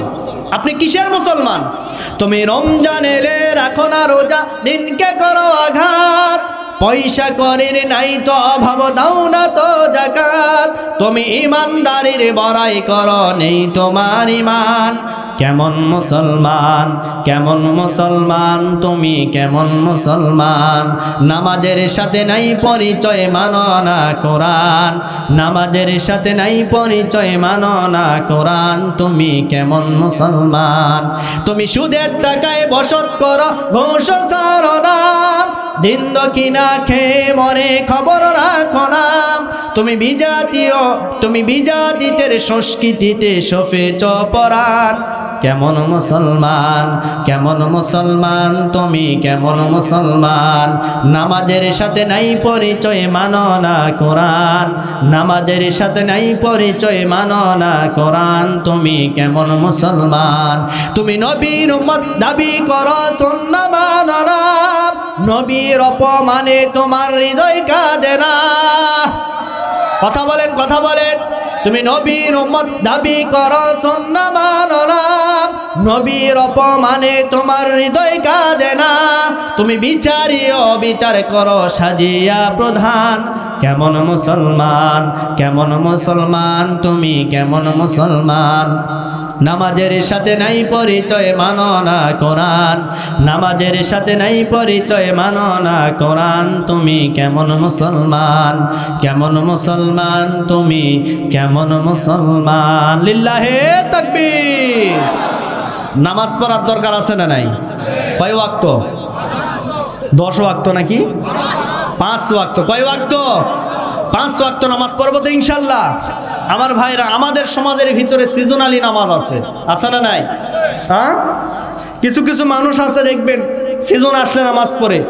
রমজান মুন্সি যারা হয়, রমজান মাস আসলে তারা শুধু নামাজ পড়ে। আবার সাপ্তাহিক নামাজ আছে না নাই? প্রতি সপ্তাহে তারা শুক্রবারে নামাজ পড়ে। এরপরে ঈদ আলী আছে, 2 ঈদের নামাজ পড়ে, আছে না নাই ভাই? ঈদের নামাজ পড়ে, আবার জানাজার নামাজও পড়ে। এমন কিছু মুসল্লি আছে, আছে না নাই? আবার আপনি দেখবেন নির্বাচন আসলে নেতারা নামাজ পড়ে। এমনকি আসরের নামাজ এক ওয়াক্তের নামাজ তারা 4 বার করে পড়ে। কয়বার পড়ে? একটা থেকে প্রশ্ন করা হয়েছিল, ভাই আপনি যে 4 বার আসরের নামাজ পড়লেন, নির্বাচনের আগে হোক অসুবিধা নেই, নির্বাচনের আগে। আমরা বলতে চাই এই সমস্ত নেতারা আমাদের ভাগ্যের কি পরিবর্তন করবে? বরং তাদেরকে নেতৃত্ব দেওয়া দরকার যারা পরিবার, সমাজ, রাষ্ট্রে নামাজকে কায়েম করতে চায়। জোরে বলেন, জোরে বলেন। সম্মানিত ভাইরা আমার, আজকে যদি নামাজ কায়েম হয়ে যায়, আজকে আপনার পরিবার থেকে নামাজ কায়েম হয়ে যাবে। নামাজ যদি ইসলামী রাষ্ট্রের ভিতরে কায়েম হয়ে যায়, একজন মেম্বার তার ওয়ার্ডের ভিতরে কেন্দ্রীয় মসজিদের ইমাম হবে, একজন চেয়ারম্যান তার ইউনিয়নের ভিতরে কেন্দ্রীয় মসজিদের খতিব হবে। এরপরে নামাজ যদি কায়েম হয়ে যায়, একজন এমপি তার সংসদীয় আসনের কেন্দ্রীয় মসজিদের খতিব হবে। নামাজ যদি কায়েম হয়ে যায়, একজন মন্ত্রী তার মন্ত্রণালয়ের ইমামতির দায়িত্ব পালন করবে। নামাজ যদি কায়েম হয়ে যায়, বাংলাদেশের প্রধানমন্ত্রী বাইতুল মুকাররম জাতীয় মসজিদের খতিব হবে। কথা বলেন ঠিক কিনা? কিন্তু আজকে দেশ পরিবর্তন হয়ে যাওয়ার পরে আমরা লক্ষ্য করে দেখেছি এই দেশের বাইতুল মুকাররমের মসজিদের খতিবকেও খুঁজে পাওয়া যাচ্ছে না। কথা বলেন না কেন? বাপরে বাপ, বাইতুল মুকাররমের মসজিদের পদ শূন্য হয়ে আছে। এখন এই বাইতুল মুকাররম মসজিদের খতিবকে নিয়োগ দিবে, কাদেরকে দিবে? আমরা পরামর্শ দিতে চাই, আমরা বলতে চাই তাদেরকে দেওয়া হোক। বিগত 15টি বছরে সব চাইতে যারা নির্যাতিত ছিল। কথা বলেন, কথা বলেন। এর ভিতরে আমাদের প্রিয় ভাই মিজানুর রহমান আজহারী হতে পারে, এর ভিতরে মুফতি আমির হামজা হতে পারে, এর ভিতরে আমার প্রিয় বন্ধুগণ আল্লামা মামুনুল হক হতে পারে, এর ভিতরে মুফতি সাখাওয়াত হোসেন রাজি হতে পারে। যতগুলি আলিম কারা নির্যাতিত ছিল, এর ভিতরে যে কোনো একজনকে বাইতুল মুকাররমের খতিবের দায়িত্ব দেওয়া হোক। কথা বলেন ঠিক কিনা? আমার ভাইরা, এতদিন পর্যন্ত অনেক আলেম আমরা দেখেছি যারা হাসিনাকে জান্নাতের 7 মাথায় পর্যন্ত পৌঁছায় দিয়েছে। অনেকে পাশে বলেছিল উনি জান্নাতি মানুষ, কোথায় গেল সেই জান্নাতি মানুষ? কোথায় গেল দরবেশ বাবা? এরা মনে করেন আমার প্রিয় বন্ধুগণ পাম দিলে শুধু ফুলে উঠবে, কিন্তু এরা একটাবার চিন্তা করে নাই। আজকে আমরা আব্দুল্লাহ ইবনে উবাইকে দেখে নাই, এই বাংলাদেশের মুসলমানেরা মনে করে এরা আব্দুল্লাহ ইবনে উবাইয়ের খালাতো ভাই। কথা বলেন ঠিক কিনা? সুতরাং এই সমস্ত মুনাফিক দাড়ি টুপিওয়ালাদেরকে আগামীতে এমন একটা সাইজ করতে হবে, আর কোনোদিন যেন কোনো মানুষকে নিয়ে এইভাবে সরাসরি জান্নাতে প্রবেশ করে না দিতে পারে। কথা বলেন ঠিক কিনা? আমার প্রিয় বন্ধুগণ, তারা বলে জান্নাতি মানুষ। কোথায় গেল জান্নাতি মানুষ? আবার কোথায় গেল হযরত ওমর, হযরত শেখ হাসিনা কোথায় গেল? আজকে আমাদের জয়পুরহাটের এমপি তো বলছিল না হযরত শেখ হাসিনা, নাউজুবিল্লাহ বলবেন না? আমরা সেই হযরতকে দেখতে চাই, বাতি দিয়েও খুঁজে পাওয়া যাচ্ছে না। কথা বলেন না কেন? আমার প্রিয় বন্ধুগণ, এজন্য আমরা বলতে চাই, আমরা কারো উপর জুলুম করতে চাই না, আমরা কারো উপরে আঘাত করতে চাই না, কিন্তু আমাদের উপর যখন আঘাত আসবে তখন পাল্টা আঘাতের জবাব দেওয়ার জন্য আমরা প্রস্তুত থাকবো ইনশাআল্লাহ। আজ বাংলাদেশের ভিতরে আমরা দেখেছি এক জালিম বিদায় নিয়েছে, আরেকটা জালিমেরা তাফসীর মাহফিলে বাধা দেওয়ার জন্য ষড়যন্ত্র শুরু করে দিয়েছে। গত কয়েকদিন আগেকার ঘটনা, আমাদের প্রিয় একজন মুফাসসির সাদিকুর রহমান আজহারী এই ভাই কুষ্টিয়াতে একটা মাহফিল করতেছিল, বিএনপির একটা চেয়ারম্যান স্টেজের উপর উঠে বলেছিল, আমি সাবেক চেয়ারম্যান, এখানে কোনো রাজনৈতিক বক্তব্য হবে না, আমি যা বলবো সেটাই হবে। এরপরে ওই চেয়ারম্যান একটা শ্রোতাকে মারতে পর্যন্ত গিয়েছে, অবশেষে সাদিক আজহারী ভাইয়ের উপর পর্যন্ত আক্রমণ করার চেষ্টা করেছে। আমরা বিএনপির নেতা এবং কর্মীদেরকে বলতে চাই, ঊর্ধ্বতন কর্মকর্তাদেরকে বলতে চাই, এই সমস্ত আতিপাতি নেতাকে দল থেকে বহিষ্কার যতক্ষণ না হবে ততক্ষণ পর্যন্ত আপনাদেরকেও বাংলাদেশ ছাড়া করা হবে। আমরা বিএনপির নেতাদেরকে বলতে চাই, আপনারা সাবধান হয়ে যান, আপনারা আপনাদের দলকে গোছান, আপনারাও ইসলামের পক্ষে কাজ করুন, আমরাও ইসলামের পক্ষে কাজ করব। আমরা সকলে মিলেমিশে আমরা বাংলাদেশে কোরআনটা কায়েম করতে চাই। কথা বলেন ঠিক কিনা? আপনারাও করুন, আমরাও করব, কোনো অসুবিধা নাই। আপনারা নির্বাচনে যাবেন, আমরাও যাব, কোনো অসুবিধা নাই। কিন্তু কোরআনের মাহফিলগুলিতে যারা বাধা দিতে আসবে তাদেরকে পিঠের চামড়া নিয়ে বাড়িতে যেতে দিব না। কথা বলেন ঠিক কিনা? সম্মানিত ভাইরা আমার প্রিয় বন্ধুগণ, এজন্য বলতে চাই, দিনের দাওয়াত দিতে গেলে বাধা আছে না নাই? জোরে বলেন, আছে না নাই? আমার প্রিয় ভাইরা, আমার সম্মানিত প্রিয় উপস্থিতি, আমি আপনাদেরকে বলতে চাই, আমরা আর কোনো জালিমকে ক্ষমতায় দেখতে চাই না।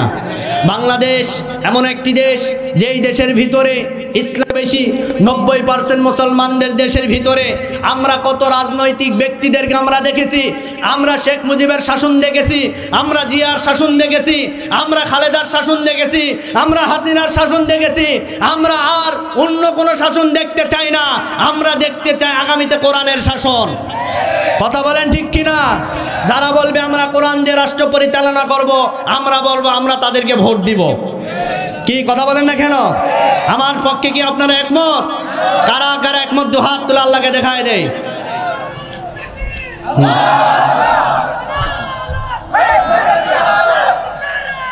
হাত তুলেন, হাত তুলেন, টান টান করেন, সবাই হাত টান টান করে আল্লাহকে দেখায় দেন। লিল্লাহে তাকবীর, আল কোরআনের আলো, সংসদে জালো, আমার নেতা তোমার নেতা, লিল্লাহে তাকবীর। আমার মনে হয় আপনারা মনে হয় আমার উপর মন খারাপ করছেন। কষ্ট হয়, কষ্ট হয়। এটা হলো ইসলামের দেশ, এটা দাড়ি টুপিওয়ালাদের দেশ, আউলিয়াদের দেশ। এই দেশের ভিতরে নাস্তিকবাদীদের আইন দিয়ে সমাজ পরিবার চলবে, এটা কখনো হতে পারে না। ইসলামী আইন হুকুমাত যদি কায়েম হয়ে যায়, প্রত্যেকটা সেক্টরে দুর্নীতি মুক্ত হবে, এরপরে মানে খুন খারাপি হত্যা সব কিছু বন্ধ হয়ে যাবে, কোনো অসুবিধা থাকবে। আমার ভাইরা, আল্লাহর পয়গম্বর হযরতে ঈসা আলাইহিস সালাতু ওয়াস সালাম তার জাতিদেরকে যখন এক আল্লাহর দাওয়াত দিলেন, তার মানে বোঝা গেল এই পৃথিবীতে যত নবী এবং পয়গাম্বর এসেছে, প্রত্যেকটা পয়গাম্বরের কিন্তু দাওয়াতের মিশন ছিল একটা। জোরে বলেন, কয়টা? তারা সবাই বলেছিল লা ইলাহা ইল্লাল্লাহ, আদমু সফিহুল্লাহ, লা ইলাহা ইল্লাল্লাহ, ঈসা রূহুল্লাহ, লা ইলাহা ইল্লাল্লাহ, ইব্রাহিম খলিলুল্লাহ, লা ইলাহা ইল্লাল্লাহ, মুহাম্মাদুর রাসূলুল্লাহ সাল্লাল্লাহু। সকলের কালেমার দাওয়াত কি এক না ভিন্ন? জোরে বলেন। সকলের কালেমার দাওয়াত ছিল একটাই, যে তোমরা কি করো? এক আল্লাহর দাসত্ব করো, এক আল্লাহর গোলামি করো। আমার প্রিয় বন্ধুগণ, হযরতে ঈসা আলাইহিস সালাতু ওয়াস সালাম যখন তার জাতির লোকদের সামনে এক আল্লাহর দাওয়াত দিলেন, এক পর্যায়ে তার কিছু সংখ্যক মানুষ কালেমা পড়ে মুসলমান হয়ে গেলেন। আমার আপনার নবী, বিশ্ব নবী মুহাম্মাদুর রাসূলুল্লাহ সাল্লাল্লাহু আলাইহি ওয়াসাল্লামের হাতে হাত রেখে যারা মুসলমান হয়েছিলেন, সে সময় তাদেরকে বলা হয় সাহাবী। তাদেরকে কি বলা হয়? তাদেরকে বলা হয় সাহাবী। আর ঈসা নবীর যারা অনুসারী ছিল, ঈসা নবীর হাতে হাত রেখে যারা কালেমা পড়ে মুসলমান হয়েছিলেন, তাদেরকে বলা হতো হাওয়ারি। জোরে বলেন, নাম কি? হাওয়ারি। হাওয়ারি বোঝেন না? হাওয়ারি তাদেরকে বলা হতো। এই হাওয়ারিরা ঈসা আলাইহিস সালাতু ওয়াস সালামের সাথে সঙ্গী হয়ে গেলেন। এক পর্যায়ে সাথী সঙ্গী হওয়ার পরে তারা যখন কালেমা পড়ে মুসলমান গ্রহণ করলেন, এক পর্যায়ে তারা বললেন, ওগো আল্লাহর পয়গাম্বর, আমরা তো আপনার হাতে হাত রেখে কালেমা পড়ে মুসলমান হয়ে গেছি, তাহলে এখন তো আমাদের আর কোনো সমস্যা নাই, কিন্তু এই মুহূর্তে আমরা সবাই মিলে আপনাকে বলতে চাই যে আপনি আমাদেরকে একটু খাবারের ব্যবস্থা করুন, খাবারের ব্যবস্থা করুন। আমরা তো এইভাবে কাজকর্ম করে খেতে পারবো না।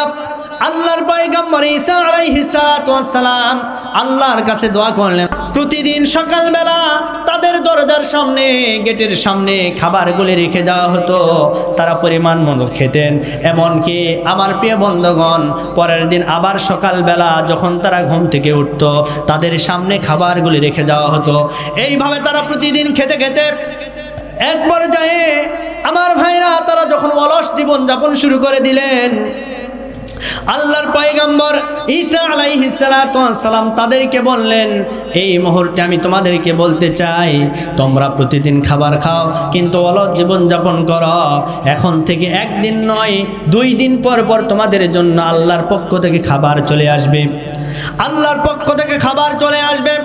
আমার ভাইরা, আল্লাহর পক্ষ থেকে 2 দিন পর পর যখন তাদের কাছে খাবার চলে আসতো, তারা খাবার খেতেন আর আল্লাহর ইবাদত বন্দেগী করতেন, তাদের কোনো অসুবিধা ছিল না। এক পর্যায়ে এই হাওয়ারিদেরকে নিয়ে ঈসা আলাইহিস সালাতু ওয়াস সালাম একটা ঘরের ভিতরে, অর্থাৎ বাইতুল মুকাদ্দাসের পাশে যে ঘর ছিল, সেই ঘরের ভিতরে নিয়ে তিনি বৈঠক করতেছিলেন। বৈঠক চলাকালে কাফের বেঈমানেরা, ওই ইহুদির বাচ্চারা ঈসা আলাইহিস সালাতু ওয়াস সালামকে হত্যার পরিকল্পনা করলেন।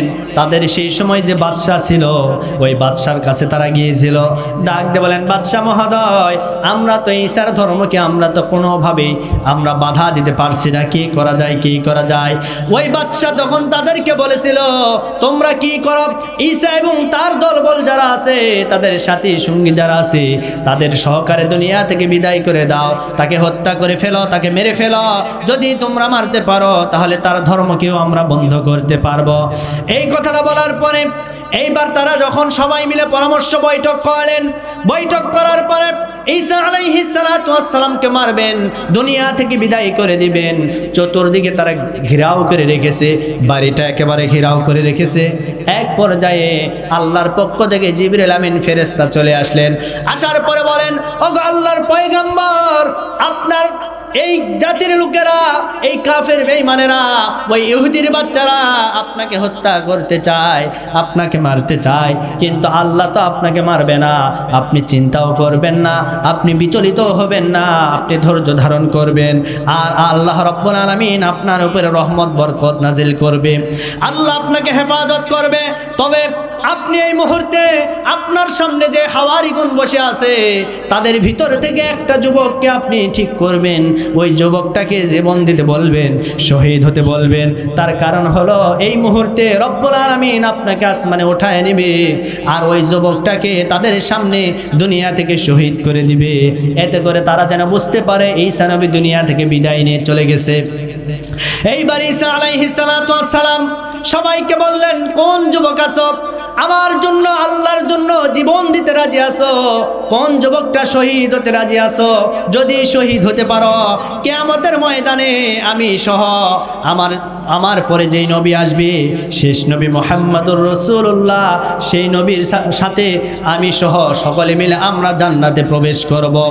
কোন যুবক আছে, সেই যুবকটাকে আমি একটু দেখতে চাই।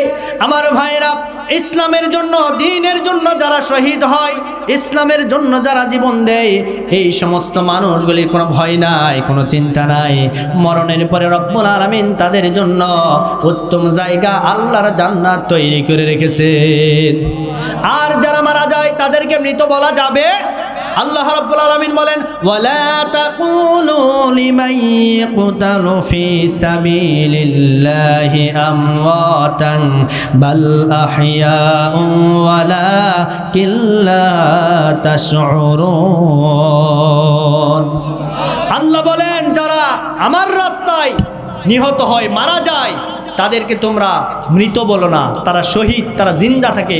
বাল আহইয়াউন ইনদা রাব্বিহিম ইরযাকুন, আমি আল্লাহর পক্ষ থেকে তারা রিজিক প্রাপ্ত হয়ে যায়। সুবহানাল্লাহ। আল্লাহর পক্ষ থেকে যে শহীদরা রিজিক পায় তার প্রমাণ সেই উহুদের প্রান্তরে নবীজির চাচা আমির হামজা, নাম শোনেন নাই? নবীজির চাচা আমির হামজা ৭০ জন সাহাবী নিয়ে উহুদের প্রান্তরে তিনি শহীদ হয়েছিলেন। শহীদ হয়ে যাওয়ার পরে তার শহীদের পরে প্রায় ৫০ বৎসর পরে, কত বৎসর? ৫০ বৎসর পরে সে সময় একটা ঢল হয়েছিল, বন্যা হয়েছিল। এই বন্যা হওয়ার পরে দেখে কিছু মানুষ বন্যার পানি দিয়ে কিছু রক্ত ভেসে আসতেছিল। তখন তারা চিন্তা করলেন এই রক্তগুলি কোথা থেকে আসে? মনে হয় কোনো মানুষ মারা গেছে, সেই মানুষের শরীর থেকে রক্তগুলি আসতেছে। এই দৃশ্যটা দেখার পরে তারা চিন্তা করলেন যেটা কোথা থেকে আসে, আমাদেরকে বের করতে হবে। বের করার জন্য তারা করলেন কি, সেই তাদের যে বাহন ছিল সেই বাহনটা নিয়ে চলতে লাগলেন। রক্ত যেদিক দিয়ে আসে সেদিক দিয়ে তারা চলতে লাগলেন। চলতে চলতে এক পর্যায়ে তারা গিয়ে দেখে নবীজির চাচা আমির হামজা রাদিয়াল্লাহু তাআলা আনহুকে যে জায়গায় কবরস্থ করা হয়েছে সেই জায়গা থেকে রক্তগুলি ফিনকি দিয়ে বের হচ্ছে। আরো জোরে বলি সুবহানাল্লাহ। তার মানে এখান থেকে বোঝা গেল যারা শহীদ হয় এদেরকে মৃত বলা যাবে না, এরা জিন্দা থাকে। সুবহানাল্লাহ কোন? শুধু জিন্দাই না, কবরের ভিতরে তাদেরকে রাখা হয়, আল্লাহর পক্ষ থেকে তারা রিজিক প্রাপ্ত হয়। একটা মানুষ কবরের ভিতরে থাকবে, ইমানদার হয়ে যদি মারা যায় কবরের ভিতরে থাকবে, তারা ঘুমিয়ে থাকবে, আযাব হবে না, ঘুমিয়ে থাকবে। কিন্তু একটা মানুষ যদি আল্লাহর রাস্তায় শহীদ হতে পারে, জীবন দিতে পারে, সে শুধু কবরে থাকবে না, আল্লাহর পক্ষ থেকে তাদের উপরে রিজিক দান করা হবে। এজন্য আমরা শহীদ হতে চাই তো নাকি? মরতেই হবে যখন শহীদি মরণ দিও আমাকে, আমিন কোন? মরতেই হবে যখন শহীদি মরণ দিও আমাকে, রোকে শোকে মরণ দিও না আমাকে, বিপদে মুসিবতে রেখো না আমাকে, এমন মরণ দিও চোখ বুজলে যেন দেখি তোমায়, মরতেই হবে যখন শহীদি মরণ দিও আমাকে, মরতেই হবে যখন শহীদি মরণ দিও আমাকে। আমিন কর।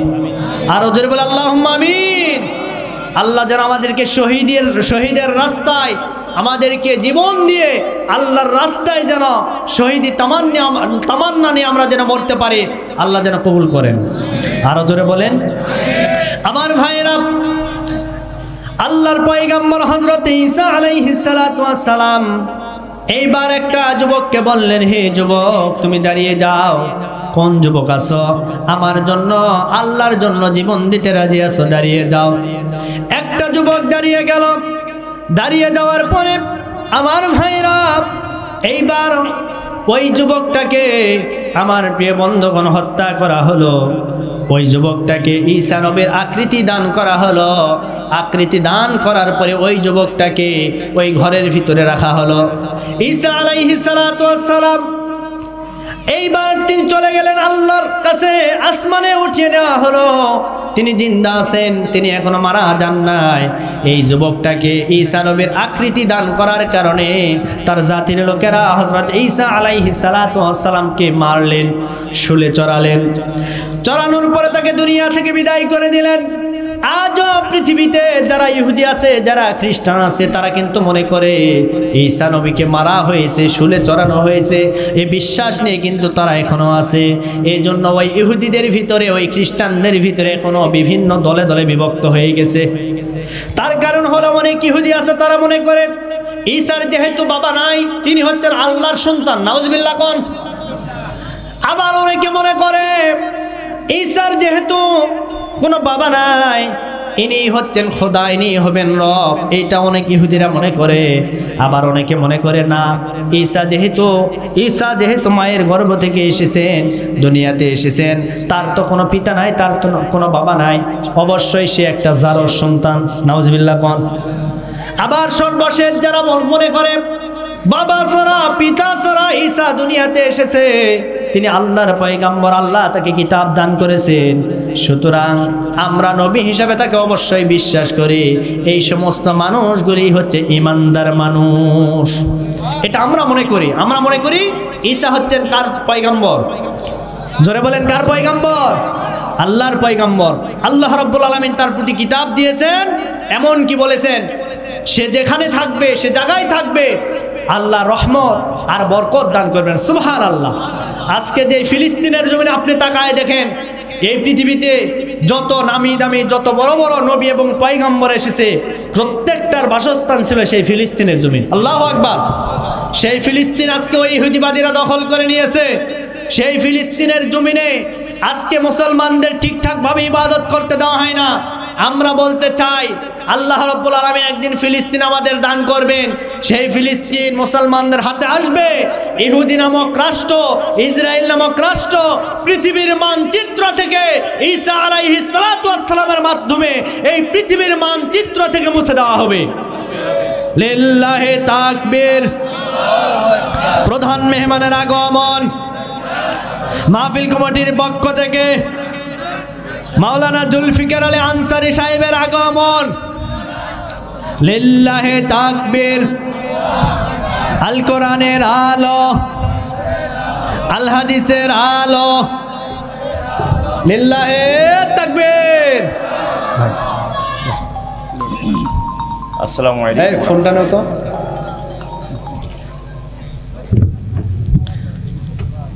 কোনো অসুবিধা আছে?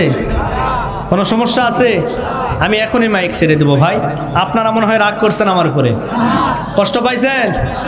সম্মানিত প্রিয় উপস্থিতি, আমি কিন্তু একেবারে বেশি দূরের না। আমি পরিচয়টা আপনাদেরকে দিলে আপনারা বুঝতে পারবেন। আমি আপনার জয়পুরহাটেরই সন্তান।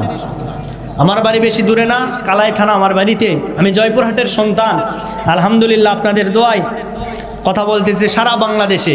আমি মোটামুটি বগুড়াতে থাকি, ওখানে থাকা হয়, পড়াশোনা আমার ওই জায়গাতে। তো আমি আপনাদের কাছে একটু দোয়া চাই, আপনারা দোয়া করবেন তো আমার জন্য? করবেন তো ইনশাল্লাহ? তাহলে আমার প্রিয় বন্ধুগণ, আমরা আজকে কথা শুনতেছিলাম একজন পয়গাম্বরের বিষয়ে। তার নাম কি? জোরে বলেন। কোরআনে কারিমের ভিতরে কতজন নবীর নাম এসেছে? জোরে বলেন। 25 জন নবীর নাম এবং তাদের জীবনী আছে। অন্য কোথাও যদি আপনাদের মাঝে দেখা হয়, অন্য আরেকজন নবীকে নিয়ে কথা হবে ইনশাআল্লাহ। যেন কবুল করেন। আরো জোরে বলেন। সম্মানিত প্রিয় উপস্থিতি, আমার বড় ভাই জুলফিকার আলী আনসারী, আমার নামও তো আইয়ুব আলী আনসারী। কি বলেন আপনারা? আমার বড় ভাই, আমি তাকে বড় ভাই হিসেবে শ্রদ্ধা সম্মান করে, ওনার চেহারা, ওনার কণ্ঠ, এটা দেখলে এবং তার কণ্ঠ শুনলে আমাদের কোরআনের পাখির কথা মনে হয়ে যায়। আল্লাহু আকবার বলেন। তো আজকে তিনি সারা বাংলাদেশে কথা বলছেন, আপনাদের মাঝে এসেছেন। তিনি আমাকে ভালোবাসেন, আমিও তাকে ভালোবাসি, শুধুমাত্র আল্লাহর কোরআনের জন্য। যারা বলেন কিসের জন্য? আমাদের ভালোবাসা কার জন্য হবে? আল্লাহর জন্য ভালোবাসা। আমরা দোয়া করি আল্লাহ পাক যেন আমাদের ভালোবাসাটাকে আল্লাহর জান্নাত পর্যন্ত নিয়ে যেতে পারেন। আরো জোরে বলেন। এ পর্যায়ে আমি আপনাদের মাঝ থেকে বিদায় নিচ্ছি। আমার জন্য দোয়া করবেন, মেহমানের কাছে দোয়া চাই, আপনাদের জন্য দোয়া করি। এরপরে মা বোনেরা এসেছেন, তাদের জন্য দোয়া করি। আল্লাহ পাক যেন আমাদের সকলকে দ্বীনের জন্য, ইসলামের জন্য কবুল করেন। আরো জোরে বলেন। সর্বশেষ আমি আপনাদেরকে আবারও সালাম, আসসালামু আলাইকুম ওয়া রাহমাতুল্লাহি ওয়া বারাকাতুহু।